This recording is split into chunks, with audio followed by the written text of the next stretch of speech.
Recording in progress. Good answer. Good answer. So one of your duds did. Oh. Call to order the St. Joseph City Council meeting of August 21st. Please rise for the Pledge of Allegiance. I pledge allegiance to the flag of the United States of America and to the republic for which it stands, one nation, under God, indivisible, with liberty and justice for all. See, you never really know till 6 o'clock. I know. Sorry. Item 2, public comments. Anyone wishing to address the council, please step to the podium. Bob, you're up here. Item 3, approval of the agenda. Item 3, approval of the agenda. So moved. Second. Motion and second to approve the agenda. Any changes or concerns? All those in favor signify by aye. Aye. Opposed? Motion does carry. Item 4, consent agenda. I move to approve the consent agenda. I second. Motion and second, approving consent agenda. I'd like back off on 4F. I want a little discussion about the orderly annexation agreement. Motion and second, consent agenda, all items except 4F. All those in favor signify by aye. Aye. Opposed? Motion carries. 4F, can somebody explain to me exactly what's going on with orderly annexation? It's a St. Cloud to St. Joe Township to what? Oh. Yes, definitely. So what's being requested is a parcel that Opie Yep. owns, and right now it's currently in St. Cloud city limits. So he had approached the city of St. Cloud to request detachment from the city of St. Cloud. And then that would require us to amend our orderly annexation agreement to add that parcel to the orderly annexation agreement itself. The parcel wouldn't be annexed into the city because there's no utilities available out there. So it would go to fall in the township and be incorporated into the township. So it requires that amendment to the OAA and then that joint resolution, which will then go to the township for their board next week. Are we saying that, and this is just my confusion, to the east of the river is Wade Park surrounding it, to the west in a certain area is St. Cloud, the city of St. Cloud? No, Just that one? just that parcel. Yeah. Really? Yep. And so from a cart horse perspective, we have to amend ours before they can extract, and if St. Cloud, is St. Cloud like? So approval? St. Cloud did approve the detachment. So Where's This meeting. It's in the minutes. I missed it then. I was just looking at the St. Cloud resolution. already signed off on, Okay. let's correct, get rid of it. correct. Okay, Yep. okay. Very good. Motion on 4F. Move to, Motion and second, 4F. All those in favor signify by aye. Aye. Opposed, motion carries. Item 5, wellhead protection. We got somebody chiming in?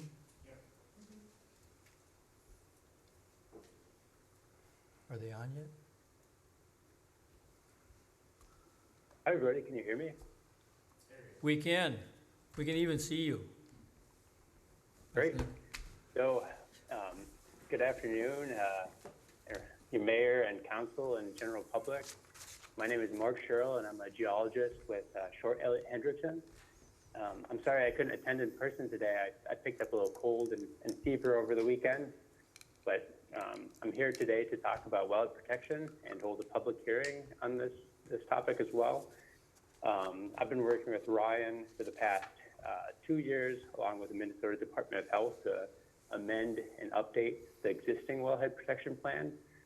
This process has included a Part 1 wellhead protection plan and a Part 2 wellhead protection plan. We're currently in the end process of the Part 2 wellhead protection plan, concluding actually with the public hearing today and a review period with the local government units. The wellhead protection plan Part 1, which I believe you all would have been invited to a public information meeting at the conclusion of that project.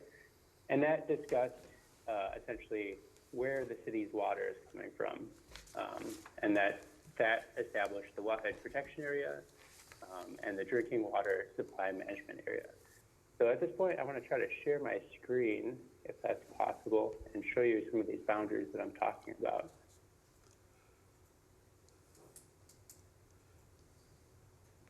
Let me know if you can see my screen here. Got it. Awesome. So what I have shown right here is a figure from the plan.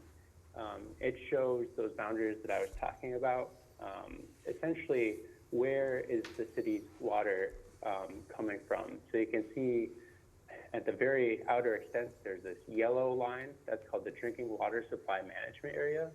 And that's essentially where the city must protect its water.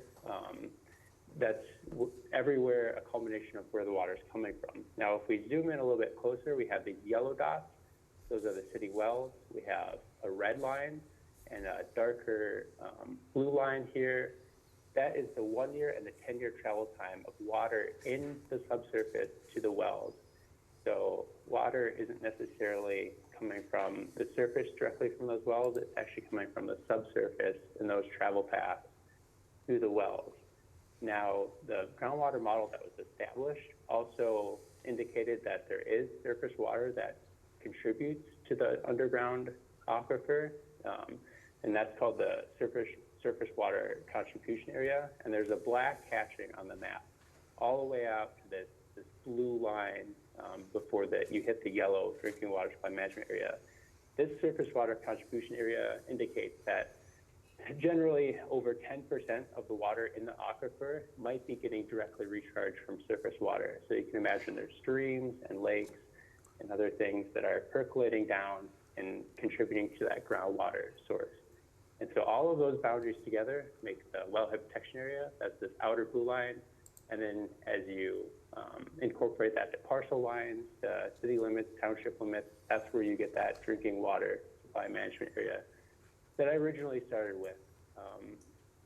If I flip over to figure 2 here on the plan, there's different vulnerabilities assigned to these different surface water and groundwater capture areas. Inherently, surface water contribution areas are rated as a high vulnerable area.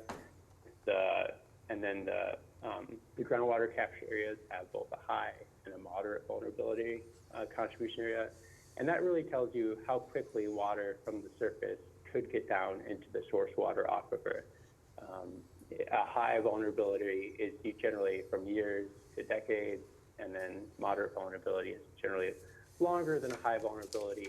And then the surface water contribution area means that water from precipitation could directly come down to the aquifer, to these groundwater capture areas.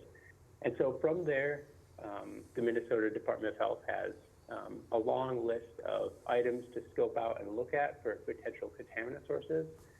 So that list is generated by knowing how fast water can get down to the aquifer and recharge it. There's certain contaminants that can get recharged along with that water. Generally, though, you're looking at natural processes like attenuation and filtration, where if there is anything that's brought down, it gets reduced, or the severity of it is kind of diluted as it travels to the well. And so this wellhead protection process, it is mandatory for all public water suppliers, and that's essentially why we're doing it. The city is meeting all federal and state water quality guidelines, and so we're not doing this plan because there's some inherent problem. It is a required plan, and it is primarily used to understand your local condition, what kind of things could impact water in the future, and then kind of come up with a plan on how we want to address these things if there are any things we want to look at. So the plan has over 57 pages of figures kind of detailing all of the different local information, potential contaminant sources from other private wells, other public wells, the septic system, the feedlot, above ground and underground storage tanks. And so really things that are just common in everyday society, but are a potential area where contamination can get down to your water source. And then also the Wildlife Protection Plan looks at, is there anything that we need to know to better address wildlife protection in the future? So for example, I was talking about that surface water contribution area that that was suggested in the model.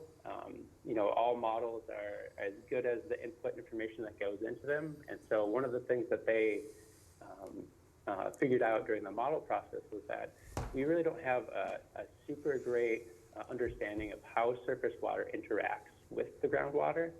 And so the Minnesota Department of Health has decided that they're going to help the city do some isotopic and other water quality testing to see what kind of connection there might be between surface water and the groundwater source. And so the Minnesota Department of Health is going to be helping the city out with that, and I think performing all the testing and monetary fees associated with that.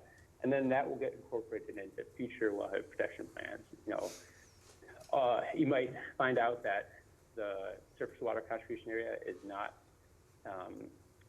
needed in the future because there is no direct connection with this testing, or you might determine that you really do want to keep the existing boundaries because there is, you know, recharge from surface water. So the wildlife protection plan is useful for that. So kind of looking at where we want more information, and then we're looking at what kind of potential contaminant sources and if there's anything that can be done to remediate those issues.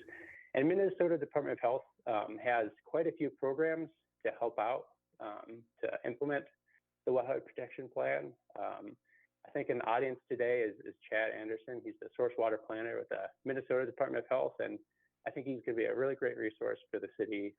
They have grants to help cover the cost of any kind of implementation you might want to do for wildlife protection through either public education for best management practices, or even what they do for the state, and it's probably one of their most commonly used grants, is sealing of private wells.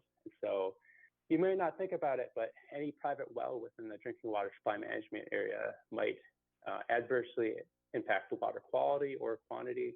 And so the Minnesota Department of Health, for people who want to seal an unused or abandoned well, can actually apply through a grant through that program, or I think there's many programs that do apply for grants for that.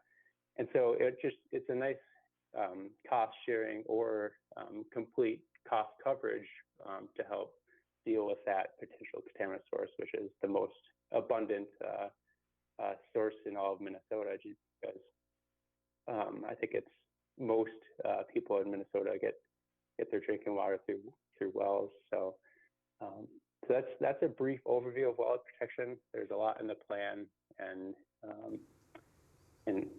I think that is a pretty good overview of the plan. Now during the public hearing, I'd like to open it up for any questions. If you have any, want me to expand on anything I've been talking about, or if you have any other questions about the plan. Thanks, Mark. What we're going to do is open the public hearing. If you can stay on in case there's questions or concerns.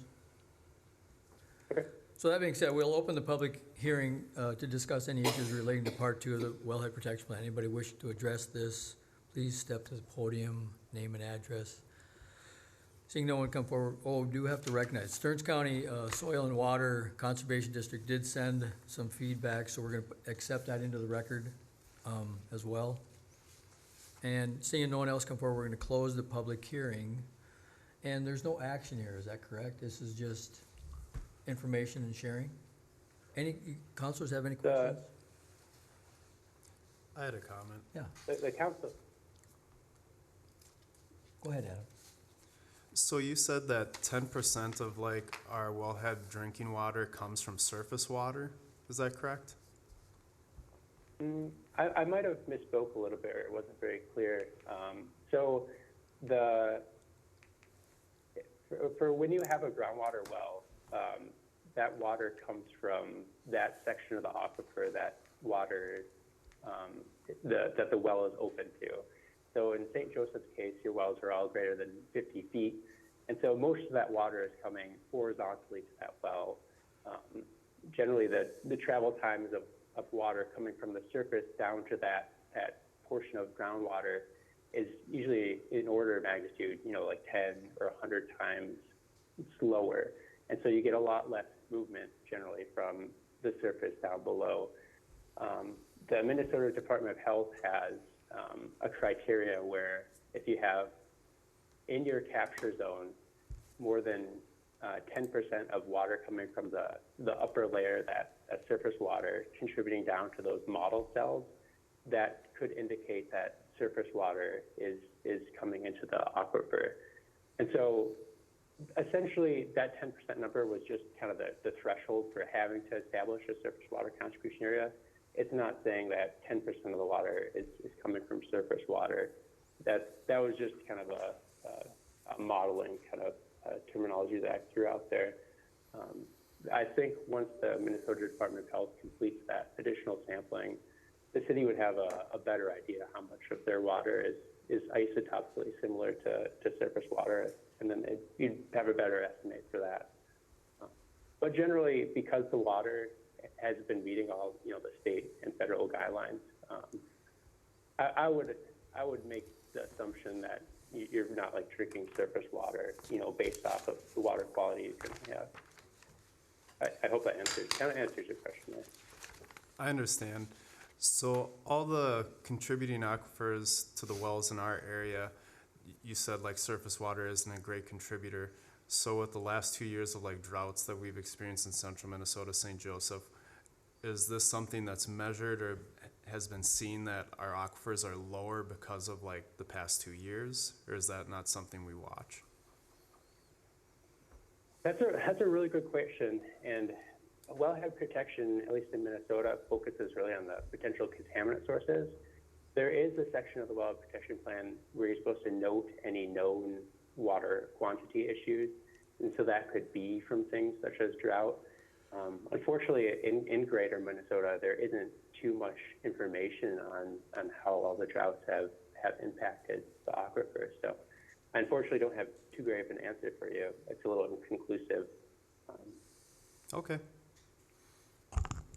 Councilman, I can chime in on that too. So last summer, 2022, and this summer, 2023, the static levels in our wells have only fluctuated within a half an inch. So we're doing very well. Okay. So, That's good to hear. Yep. Wish my grass was greener. Drill a well. Any other questions or concerns? I've got a question. Yeah. Mark, could you go back to that? This is Councilman Klusner. Could you go back to that graph you had up? It was page 3 of 57 on that thing with the pink and the yellow and the gray that showed The map? yeah, the one map. Let me know when you can Yeah, see that my, one, yeah, that one screen there. here. So when we look at the red part, which is high vulnerability, is that something we should be concerned about, or is that just a typical label you put on something like, is this typical of what you see? Because to me, that looks like So- danger zone. Yeah, I think when they teach us map making in school, they say don't put red on your map because it indicates danger. But in this case, this is the typical color spectrum that the MDH has established. Red is just the kind of the highest criteria, and so that's why it's red. And I would say it's very typical for Minnesota. Especially as you get away from the Twin Cities. The Twin Cities have some really deep aquifers, and so there's some really extremely long travel times to the those deep bedrock aquifers out there. And so for especially where you're at, this is very typical. So then the gray part, Especially for so then the gray part, which is most of it, means no vulnerability? yeah. Let me. So the rest of it there, I'll just zoom in on the map over here. So what's looking like gray right now is actually a red dash line, and that's the Okay. vulnerability for your surface water contribution area. And so there's only one vulnerability for surface water contribution areas, and that's just basically saying Okay. that's the watershed contributing to the aquifer. Got And it. so the size of the surface water contribution area isn't modeled in the part one. you're basically just taking all of the intersecting watersheds and putting that as your boundary. So this whole big boundary, it's actually one of the bigger surface water contribution areas I've ever seen, is just this big because of how big the watershed is over here. So generally you'd have a smaller watershed, so you'd have a smaller surface water contribution area. Anything else, counselors? Anything? Very good. Thanks, Mark. I think we don't need anything else, right? No action? Okay, very good. Thank you, Mark. Thank you so much. Let's see, item 6, fire contract extension. David? Thank you, Mr. Mayor, council members. I'll just be real brief on this one. I've been working with, I see Ann is here as well from the township. I've been working with St. Joseph Township representatives to really kind of get myself familiar with the background, kind of what's going on, and kind of how we ended up getting where we are, and more importantly than how we move forward on this. So with that being said, the current extension expires August 30th. There's really 2 areas yet that we really kind of need to discuss, and I'll have to get some more information as far as the council, as far as how we're going to kind of negotiate some of this here too, at least from our end anyway. So the 2 outstanding issues are the length of the severance clause and the division of the ownership of the fire hall and equipment. St. Joseph Township has an interest in that under the current contract. So with that being said, we just did not have enough time from the time when I kind of started getting myself familiar with this and having some discussion with that with the township to put this together. And again, I'm not really sure who we have on our side to negotiate that, or who is supposed to be negotiating that. So I'm asking for an extension to December 31st of 2023. And the reason I say that is I just, with these 2 issues here, I don't know that they're really that insurmountable that I don't think we can get them done here in the next, say, 4 months. So with that, I would ask for a motion to extend the contract. So moved. Second. So, motion and second to amend current contract to extend to December 31st? Is that what it was? December 31st this year? Correct. Motion and second. All those in favor signify by aye. Aye. Opposed? Motion carries. Thank you, David. Franchise agreement, item 7. Thank you. And again, this is one, I apologize for asking for these extensions on these. I know I'm trying to get up to speed as best I can. We were very close on this one. I was really hoping I was going to be able to bring this one forward and actually sign the contract. We're really only apart on one issue.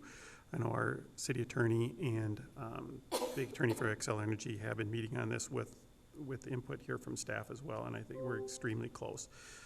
So I would think within probably the next meeting, we might be able to have the contract ready for adoption. So anyways, so with this, we would need to extend this, the same thing again, to December 31st, 2023. I really don't think it will take anywhere close to that long, because we are very, very close, based on the direction I got from the council for the changes in the amount. So that I would ask that you make a motion to approve both of the resolutions, 40 and 41.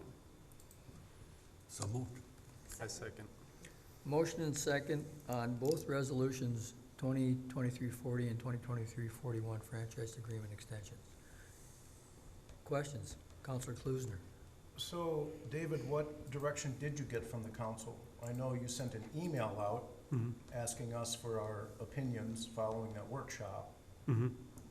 So the direction I Where do we got, stand in terms of what the franchise fee will be on electricity and natural gas? yeah, they would be moving from $1 to $2 each for both of them, and that would bring us to the $4 total. I was I misunderstood when I brought it back that last time. I thought it was total, but it was before those, and that would put us exactly the same as our surrounding communities. Thank you. Motion and second. Any other questions or concerns? Motions and second on resolutions 2023-40 and 2023-41. All those in favor signify by aye. Aye. Opposed? Motion does carry. Item 8. Thank you. Actually, so item 8 and 9 are somewhat combined, so I'll take item 8 first, but they are in conjunction with each other. The first one is the fund closeout for the First Street extension. So a little bit of background on this. I'm sorry, I messed this up. Okay. So if you guys will indulge me a little bit, I'll give you a little bit of go through a little bit of the background here. So in 2019 CLC partnership, there was a development agreement for the construction of a cul-de-sac on the eastern edge of First Street as part of the industrial park development, and that was funded via bond sales and assessed to the benefiting property. The bond sale and eventual construction cost for those improvements resulted in excess proceeds in the amount of $227,848.89. Subsequently, in 2021, Northland Business Center's second edition development agreement was drafted and included a reconfiguration of some of the lots in the industrial park adjacent to First Street, which then reconfigured the First Street, removing the cul-de-sac and extending that really to the dead ending to the Knife River property where that new railroad spur is. So that 2021 agreement contained language stating that the city would use the excess proceeds of that 2019 project to offset the costs of the extension of First Street, and the developer was required to put that or construct that extension of First Street at their expense, and the costs incurred by the developer would be offset by the excess proceeds. So the city acted under, subsequently, subsequently, we received word from our bond counsel that since those funds were part of the city, you're now based from that bond sale, that would require us to go through the 429 competitive bidding process. We would not be able to utilize those funds just to pay a contractor directly. So with that being said, the council then, based on staff recommendation, moved forward with going forward with a 429 process and going out for publicly bid construction. The engineer's estimate on that was $360,000, which is roughly $135,000 over what the excess funds were, which means there would be roughly $135,000 to be further assessed to the adjoining properties. The developer then objected to that and stated that they could construct it for much less than that based on several factors. So in discussions that we had with the developer, we identified an alternative to utilizing the 429 process.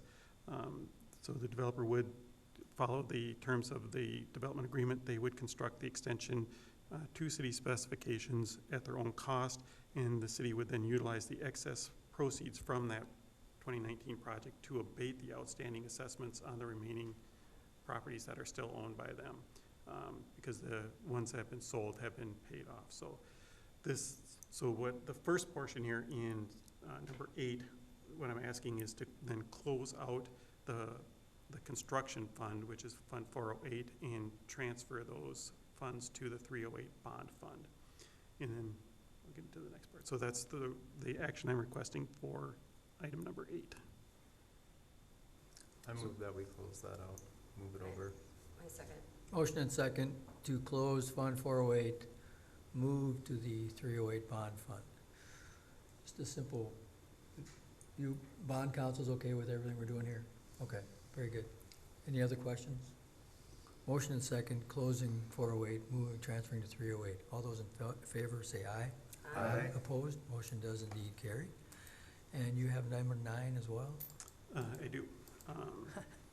So item number 9, if I can find it here, is the resolution would be to cancel the bid opening for the 2023 First Street extension due to the fact that the developer will be constructing that at their own cost in accordance with the development agreement.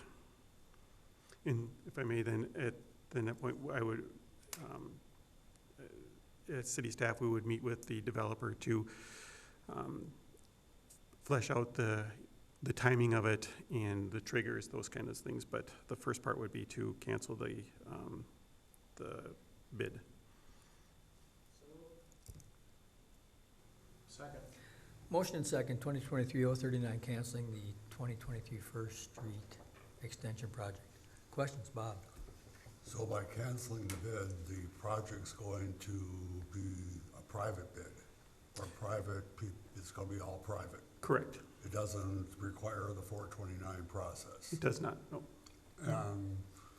Is this project gonna exceed the bond fund? From my indications, from speaking with the developer, it would not exceed the bond fund. However, so I don't know if you're asking then if we would just do the amount of what the construction cost would be.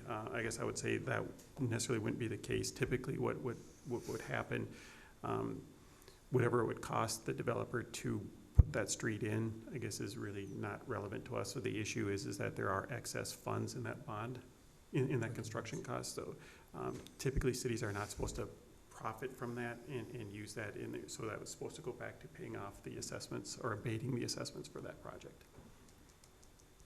Okay. Motion and second. Other questions or concerns? Motion and second, 2023-29, or 39, canceling the First Street Extension project. All those in favor signify by aye. Aye. Opposed, motion does indeed carry. Thanks, David. Item 10, engineer reports. I do not believe that I have anything to report for Perfect. this meeting. Yeah, perfect, thank you. Is he sure? I'm not asking you again. Item 11, department reports. Who wants to go first? I just have one quick thing. Sure. So just to update, the planning commission met last Monday and did elect to table the action on the conditional use permit for the wedding event venue off Jade Road. But they're gonna reconvene next Monday, the 28th, to take a look at that and develop a recommendation. So just an update on where we're at with that. Okay, thanks, Nate. Anybody? Going once, going twice? Okay, I'm fine with that. Mayor and council reports. Councilors, you got anything you wanna? Kevin? I would like to inform the council and staff that I've been accepted to the Metro Citizen Police Academy program, Sweet. 10 weeks, starting September 7th. Congratulations. You don't, you're not, yeah, you're not getting a gun or anything, are you? Like, no. Once he completes it, he can get a parking ticket. Okay, so I have two things tonight, and Kayla, you wanna put up the? Which one was? Let's start with page 17. So the APO met last week, and there's some consternation about shared services. This is kind of the working budget or activity group budgets, and there are two big line items. One is contract services, environmental work for the Mississippi Bridge project, Mississippi River Bridge, and the other is the contract services for safe streets and roads. So the APO was given a matching grant, 80%, 20%, 80% from the federal government, 20%. It was $1 million, 20% from the APO. And the same is true for the safe streets and roads. And so the APO has to come up with 200 grand. Now, go to second page. So based on prior commitments and agreements, the entire APO structure is going to be assessed. This is what the original assessment is. And if you notice, we go from 7,000 to 21,000, pretty close. Our assessments are tripled for a bridge that's going across the river. There's pretty much Sauk Rapids, Hartel, Wade Park, St. Joe, LaSauk, don't think we're going to do the assessments. But, and it's outrageous. I mean, even St. Cloud, it's going to benefit St. Cloud tremendous, but they allocate, 68 grand, and they're going to go up to 200 grand of assessments to the APO to pay for an environmental study. So there's going to be a couple things come out of this, is what I think. And I'm just showing you this because it's not settled yet. We haven't come to any agreement. We've agreed to delay it until we can study a little more. What's going to happen is we're going to get all the jurisdictions together, and Brian Gibson and whomever else from the APO is going to go over kind of some of the plans that we could do, how we could cost share, and what might work. I know that the APO has like 500 grand in a general fund that they could use to pay for the 200 grand, but at some point, the APO agreed to cost share this entire bridge project, and honestly, it's not gonna benefit us little, it's not, certainly not gonna benefit LaSalle Township or Sartell. And so there's been some reaction to restudy the Southwest Beltway study again, because it's 35 or 40 years old, Bob, something like that. It's been going on for a long time. And a lot of the construction is really on South St. Cloud, 33rd Street and across the river, which is like a second division street. So there's gonna be more to this. I just want everybody to be aware, there's some real consternation about cost sharing on projects that, that really don't seem to benefit us. And with us having 30%, parcel for tax-free parcels, it's even more of a hit from a budget perspective. Even Stearns County had some questions, and this is one of the bridge is one of the projects we sent to the federal government for capital directed spending. And so we know it's on their radar to do in the next like 10 years or so. So more to come on that. I got a question. Yeah, go. I mean, did the other people at the meeting, like from Sauk Rapids, have the same reaction you did? Yeah, pretty much. Because they went from 13 to 40. Yeah, pretty much Sauk Rapids, Sartell, Way Park, St. Joe, LaSalle. All had the same reaction? All had the same reaction. Okay. And then Metro why Bus was was- neutral. Benton County actually was for it because Benton County has improved County 29 maybe, that's near the airport or something. And they're gonna eventually connect, Mississippi Riv, County 8, over to past the airport, which is Benton County. Why does Stearns County go down? I mean, Well, From and- 71 to 48, Well, and I'll the county, how Yeah. did they, Well, what do you mean? Metro Bus is the same all the way Yeah, across. so the two questions really were, how come the 71 went to 48? yeah, And they're gonna redo those numbers because Stearns County put in 50 grand for one of their own projects as assessment, and that was put in their 2023 budget. And I said, well, I don't care about that, we're talking about the bridge, and it should be going from 21 to like oh, okay. 70. 71 was an outlier. that Yeah, it was an year. out, Okay. it was, the All 50 grand of that 71 is an outlier. And same with Metro Bus. Metro Bus goes nowhere, and I think that's really,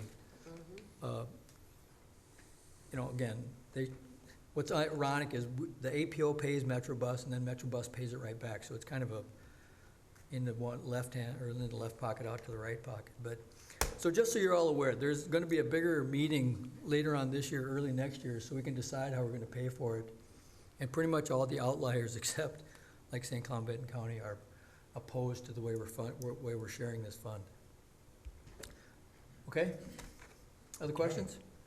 It was a pretty, it was one of the longest APO meetings we ever had. We're talking about how we can cost share it, what's the value, all those things.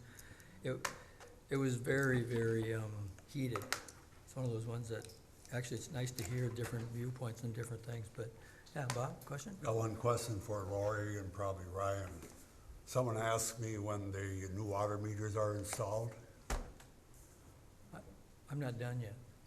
What's that? I'm not done with my reports yet. You gave me the floor. Well, I thought you were gonna talk about the APO thing. No. 18th through the 28th of September. I can't win. I swear What's to that? God. 18th through the 28th of September. No, someone was asking me about the cost that's assessed to the homeowner when this happens. There's no No assessment. cost. That's what I thought, I wasn't sure. Our policy is you pay for the first meter and then we do the replacements. Okay, that's what I thought, I'm just clarifying. Okay, great. Can I go again, Mike? You can have the floor. Okay, thanks, Bob. So I want to bring up a situation that happened this Saturday. So I got a call, and I got a lot of people involved. I got a call saying, what's going on downtown St. Joe? You can't park on College from Minnesota to the alley. And I said, really? So I went down there, and yeah, there are cones and chairs, both east and west parking spots. And so I called David. I said, I called Dwight too. I texted you guys, and what's going on? Nobody knew anything. I think David might have called Kayla. So then I started calling businesses. I called Ryan, I called Sean, I called Daryl, called Mateo. So Ann said, it's Joe Boy's poker run. And I said, well, that's fine. Ann says they leave here at 10, they come back at 4. I said, so for 6 or 7 hours, nobody gets to park in these spots till they come back? And so we really, the process is, I don't know what to do, because they've, you know, they shouldn't be reserving them on their own. And Wouldn't I that got be a hold of the Joe Boys organizer, and he said they will send somebody back to clean it up, but quite honestly, I went down there and I moved the cones myself. I moved the cones and chairs so people could park. And that's not right either, I know that, but it wasn't right that they should have put, so I don't know what we do with stuff like that. I mean, it was clear violation. I mean, we're not a small town where you can just put cones out in reserve spots like a blanket for a parade. So the bikers were doing that? Nobody claims it. Nobody claims to have done it. Everybody I talked to, nobody claims to have done it. But I'm pretty sure it was somebody in the group of Joe Boys bikers, I think. I don't know that, but The only thing they reached out to me ahead of time was they requested assistance getting across County Road 75. okay. And we said we could help unless we were on another call for emergency that we couldn't provide assistance. But if an officer was not actively engaged in the call, we would definitely give them some support to get across the stoplight. That was all I knew about it. Yeah. And normally in the past, they've reserved the La Playette parking spot. They put cones out there. Well, there were no cones there, so I just assumed somebody moved the cones from La Playette parking lot to the street. I don't know. Nobody claims any knowledge of it, but I just, you know, to me, it's process. What should we be doing? And that's something we can discuss later, but, I mean, I went down there and moved them, and if I catch hell for that, so be it, but I thought, we're not gonna reserve that much parking for 6 hours without anybody. Well, I support you on that. Well, I didn't, As a general comment, I would think that, like, if a citizen or a visitor goes rogue and puts cones blocking our parking without any permission or permit, then the employees in town that day, which would be either Public Works or police, if they noticed it, would maybe ask the question, should this be here? Ask a couple of people. If not, then just remove them and set them off to the side. again, I'm not This has trying, never come up before, has it? I don't remember this ever In other happening words, take before. the initiative and just take the cones No, off the road. Normally, when there's an event, they get a hold of us and say, we Yeah, need this, we need right. that, and so I was didn't surprised happen. at the same time as, I didn't really know what to do. So I reached You out to a did the bunch, right thing. I did reach out to a bunch of people, but I went down there and moved them myself, end of story. Well, people do that on the Fourth, they, you know, commandeer spots on the sidewalks. That's Well, different. for a parade is okay, because you're Yeah. not taking away parking spots. And you Yeah, know, parking's a touchy issue here in St. Joe. so- Well, that's what I heard, somebody told me that. Anything else, counselors, anything else? Staff, anything else? Okay, item 13, yeah. Motion second to adjourn, all those in favor signify by aye. Aye. Opposed, we are adjourned. Thank you all very much. It was the strangest thing. I mean, honestly.